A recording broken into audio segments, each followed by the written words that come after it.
பால் human ரிங்கில் வந்து நான் வந்து இங்கே ரிசில்மேனியா மேட்சை பற்றி பேச வந்திருக்கேன். ரிசில்மேனியாவில் 2 பேர் விளையாடுறாங்க. நான் வந்து யாருக்கு லாயலாக இருப்பேன்னு கேட்டிங்கன்னா, என்னோட முதல் முறையாக ஃபஸ்ட்டாக என்னோட ட்ரைபிள் சீஃப் ரோமன் ரிங்ஸுக்கு தான் நான் லாயலாக இருப்பேன் அப்படின்னு சொல்லிட்டு கையெடுத்து மேலே கும்பிட்றாரு. அதுக்கப்புறம் நான் 2வதாக யாருக்கு லாயலாக இருப்பேனா, என்னோட பெஸ்ட் ஃப்ரெண்டு சிஎம் பங்குக்கு லாயலாக இருப்பேன். இதை தவிர நான் வேற யாருக்குமே நான் லாயலாக இருக்க மாட்டேன் அப்படின்னு சொல்றாரு. உடனே செத் ரோலின்ஸ் மியூசிக் வருது. செத் ரோலின்ஸ் மியூசிக் வந்தோடனே செத் ரோலின்ஸ் உள்ற வந்தோடனே பால் ஹியூமனை பார்த்துட்டு சிரிச்சுக்கிட்டே பேசுற, சுற்றி வர்றாரு.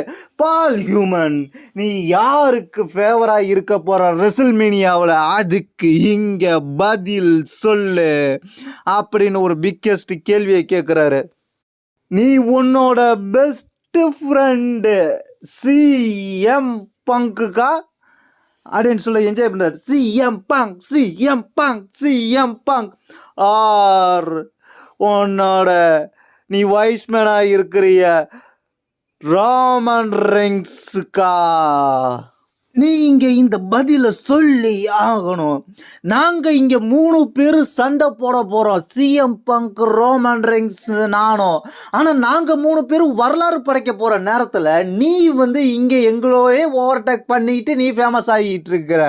அதனால உன்னோட பதில் இங்கே தேவை. நீ யாருக்கு சப்போர்ட் பண்ண போகிற? உன்னோட பெஸ்ட் ஃப்ரெண்டுக்கா, இல்லை உன்னை வைஸ்மேனா ஆக்கின ரோமன் ரிங்ஸுக்கா? கடந்த வருஷமே நீ ரோமன் ரிங்ஸுக்கு சப்போர்ட் பண்ணிக்கிட்டு இருந்த.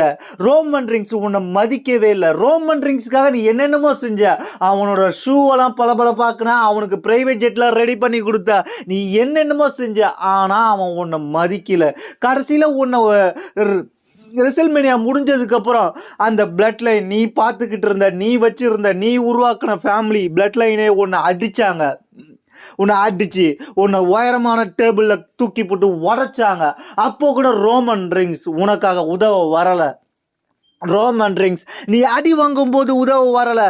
நீ இப்போ கூப்பிடு, ரோமன் ரிங்ஸ் வரானான்னு பார்ப்போம். ஆனால் இன்னொரு விஷயம், கடந்த 10 வருஷத்துக்கு முன்னாடி உன்னோட பெஸ்ட் ஃப்ரெண்டுன்னு சொல்கிற அவன் இங்கே விட்டுட்டு உன்னை ஓடுனான். ஒன்றை மட்டும் இல்லை, இங்கே WWE விட்டு ஓடுனான், என்னை விட்டு ஓடுனான், என்கிட்ட பயந்து ஓடுனான், அதுக்கப்புறம் ஒன்றை விட்டுட்டு ஓடுனான். அதனால நீ மீண்டும் அவங்க கூட போக போறியா, இல்லை நீ ரோமனோட போக போறியா? நீ பதில இங்கே சொல்லு. உனக்கு வேற வழியே இல்லை. நீ பதில சொல்லு.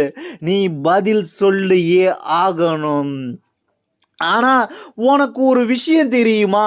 நான் ரோமன் ரிங்ஸையும் அடிப்பேன், சிஎம் பங்கையும் அடிப்பேன்.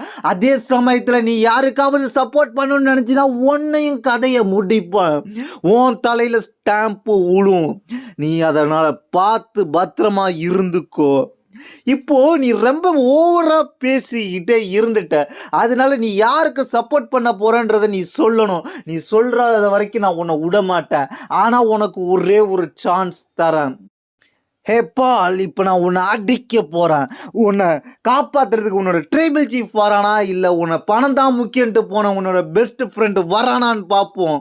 ஹே இந்தா, இந்தா இன்னொரு அடியை வாங்கிக்கோ. கேவலமான ஆளே, என் மேலே கை வைக்காதடா. என்னடா நீ ஓவரா பேசிக்கிட்டு இருக்க, வாடா உன்னை மூளையில் வச்சு முக்குறேன் அப்படின்னு சொல்லிட்டு அடிச்சு இழுத்துட்டு போவார் செத் ரோலின்ஸ். அந்த இடத்துல சிஎம் பங்க் வருவார். சிஎம் பங்க் வந்து காப்பாற்றுவார். அதுக்கப்புறம் வெளில போய் அடிச்சுப்பாங்க. அதுக்கப்புறம் வந்து கமெண்ட் டேபிள் கிட்ட அடிச்சுப்பாங்க. அதுக்கப்புறம் ஒரு கட்டத்தில் ஸ்டீல் ஸ்டெப்பில் செத் ரோலின்ஸ் தலையை வச்சு செத் ரோலின்ஸுக்கு வந்து ஸ்டாம்பை போட்டு முடிச்சு விடலாம் அப்படின்ற மாதிரி சிஎம் பங்க் செத் ரோலின்ஸ் பினிஷரை போடுறதுக்காக காத்துக்கிட்டு இருப்பாரு. அந்த இடத்துல இருந்து எஸ்கேப் ஆகிடுவார். ரிங்குள்ள டக்குன்னு உள்ற வந்துடுவார். உள்ற வந்தோடனே ரிங்குள்ள உள்ற வந்தோடனே நீ என்னடா ரிங்குள்ள போற, நான் உள்ற வரேன் வந்த சிஎம் பங்கு அப்படியே ஸ்டாம்பு போடுவாரு.